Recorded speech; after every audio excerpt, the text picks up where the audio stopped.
Well, Rick Santorum does not like diversity. On a Tuesday appearance on Jan Mickelson's Mickelson in the Morning, which, by the way, is the Iowa radio show that recently made waves when it basically said that immigrants should be considered slaves if they don't leave. Wow. Now, as I said, he's a quote-unquote popular Iowa radio host. I don't know who. Popular to conservatives, I guess. And on this, Rick Santorum had this to say about diversity. Again, it's the silly idea and notion. And I remember being at a debate with Howard Dean at Northwestern a couple of years ago, and we were asked a question by a student: "What's the greatest virtue of the United States of America?" You know what Howard Dean said? Diversity. But that's what they believe. They believe that America will be better off if we bring in people that are nothing like and share none of the values of what made America the unique and great country. And so, look, the president has a very clear idea as to the kind of people that he wants to bring into America who are, quote, persecuted for the betterment of our country, and has put, as you mentioned, folks who are being crucified in the Middle East and who are having their churches and their homes destroyed, and they're being treated as second-class citizens. They go to the back of the bus. So wait, did you catch that? Obama wants to bring in people who should be persecuted for the betterment of our nation. Who should be persecuted for the betterment of our nation. That is just, look, flat out amazing to have someone admit that, oh yeah, these people should be persecuted. You know why? Because it makes our nation better. No, you idiot, it doesn't. And to the points on diversity, I actually have some studies here. Some facts that actually back up how diversity is actually good for America.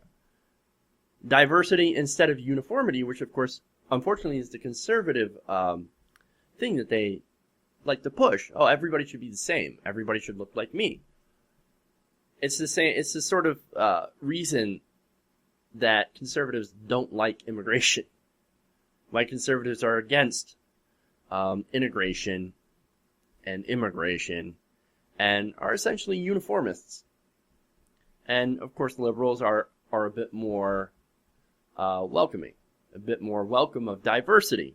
Now, as I said, there's some studies. Research has shown that social diversity in a group can cause discomfort, rougher interactions, a lack of trust, greater perceived interpersonal conflict, lower communication, less cohesion, and more concern about disrespect and other problems.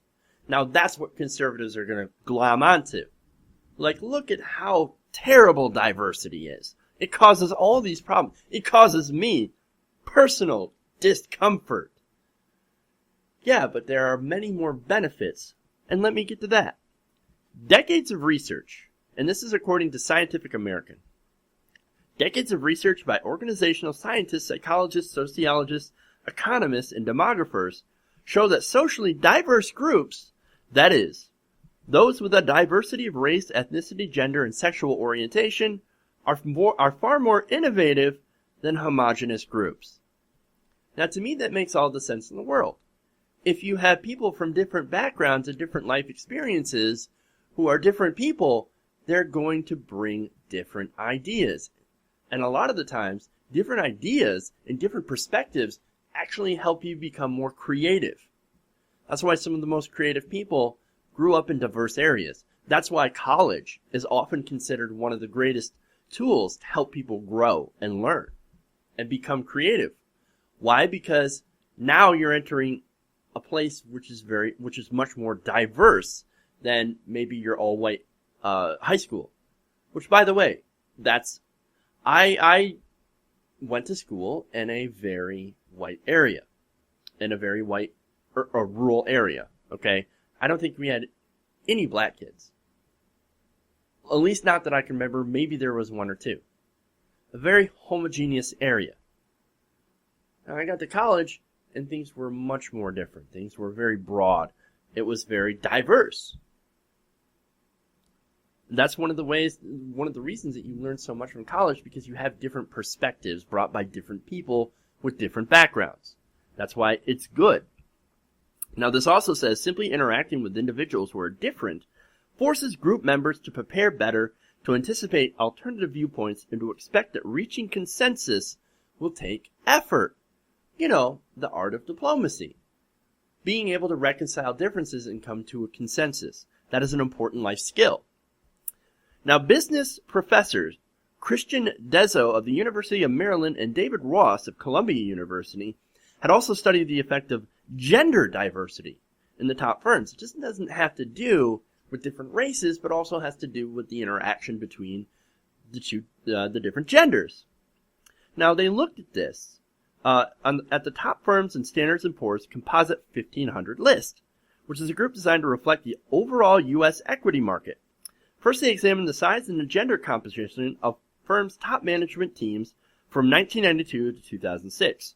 Then they looked at the financial performance of these firms. In their words, they found, and this is fascinating, on average, quote, female representation in top management leads to an increase of $42 million in firm value. That is, of course, unless you're Carly Fiorina, in which then you end up firing 30,000 people. Nonetheless, they also measured the firm's innovation intensity through the ratio of research and development expenses to assets. They found that companies that prioritized innovation saw greater financial gains when women were part of the top leadership ranks. Another study, conducted in 2003 by Orlando Richard, who was a professor of management at the University of Texas at Dallas.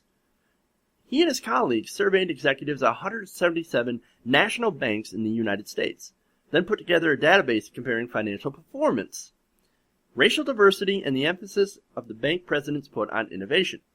For innovation-focused banks, increases in racial diversity were clearly related to enhanced financial performance. Why? Because you have more ideas. You have different perspectives. You have diversity. Diversity helps.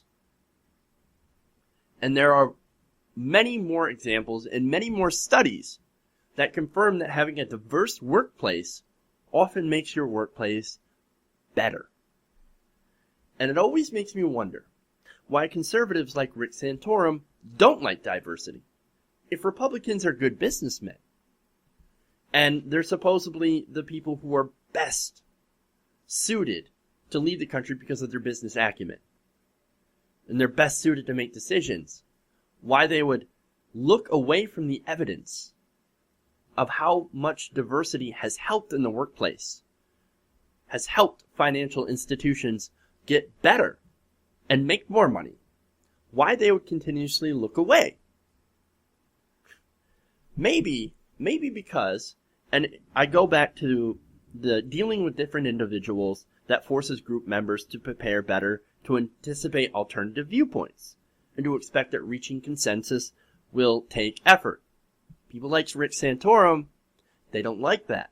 They don't like thinking. They don't like looking at alternative viewpoints that don't agree with them, that don't agree with, for example, their strict interpretation of biblical text, for example. They don't like looking at that. And they also don't like making an effort to settle differences.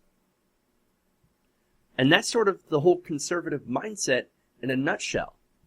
They don't like diversity because it's hard.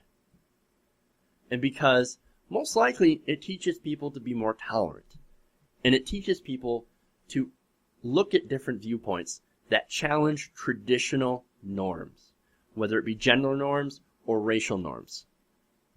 It gets people to challenge old beliefs. And that right there is the singular reason that conservatives hate diversity.